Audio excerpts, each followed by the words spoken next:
Hey guys, in this video I'm going to show you how to add your Gmail account to Outlook. If you find this video helpful, please consider to like this video and subscribe to my channel. In saying that, let's just jump straight into the video.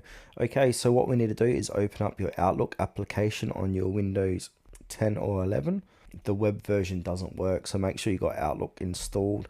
Now from here, go ahead and sign into your account using whichever sign in. Now once you're signed in, to add your Gmail account to Outlook, we want to go ahead and click on the gear icon. From here, a little settings box is going to appear. Make sure on the accounts tab and then click onto where it says email accounts, view and manage all of your email accounts added into Outlook. This way we can go ahead and add your Gmail. So click on add account. Now put in your Gmail account and then click continue. I'm going to add my account here, click continue. Then it'll say continue again. It'll say take you to signing in.